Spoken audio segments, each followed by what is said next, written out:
Genesis 1. In the beginning, God created the heavens and the earth. The earth was without form and void, and darkness was over the face of the deep. And the Spirit of God was hovering over the face of the waters. And God said, "Let there be light." And there was light. And God saw that the light was good, and God separated the light from the darkness. God called the light day, and the darkness he called night.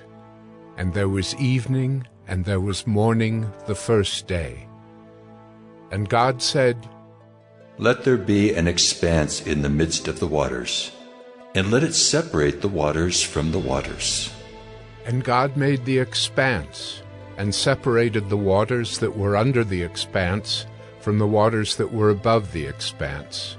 And it was so. And God called the expanse heaven. And there was evening, and there was morning the second day. And God said, "Let the waters under the heavens be gathered together into one place, and let the dry land appear." And it was so.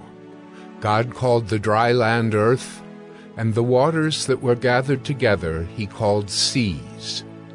And God saw that it was good.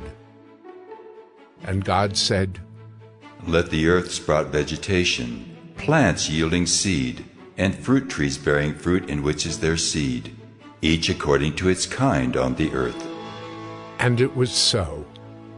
The earth brought forth vegetation, plants yielding seed according to their own kinds, and trees bearing fruit in which is their seed, each according to its kind.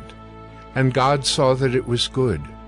And there was evening, and there was morning the third day.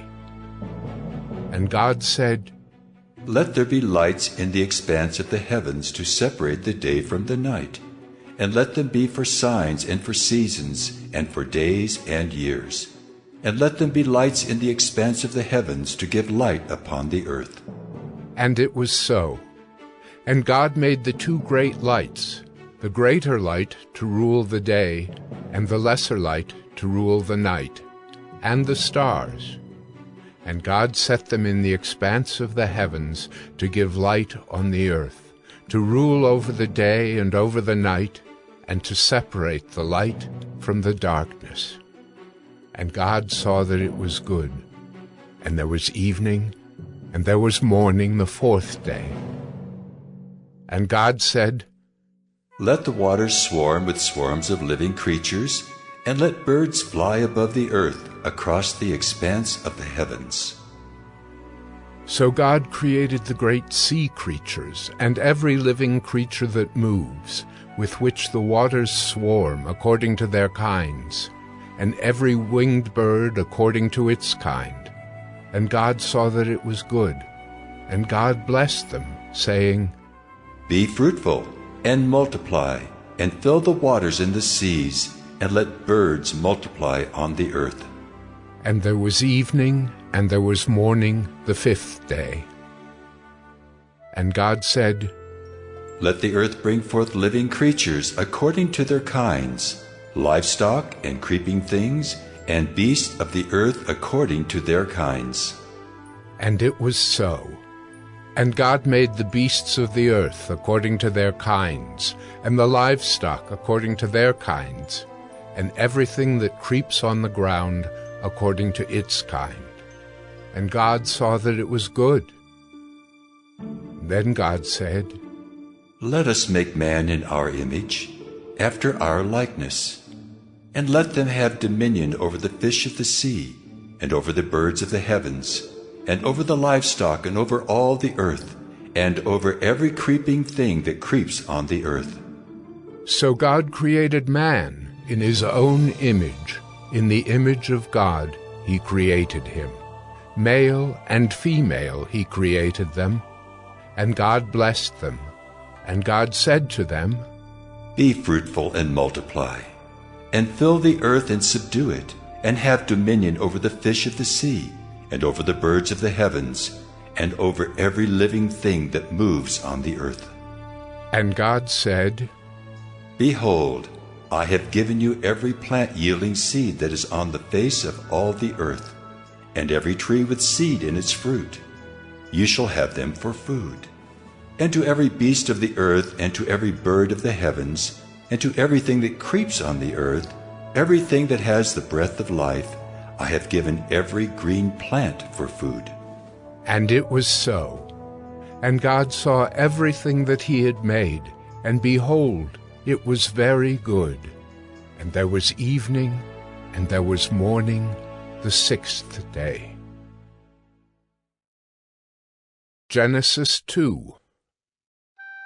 Thus the heavens and the earth were finished, and all the host of them.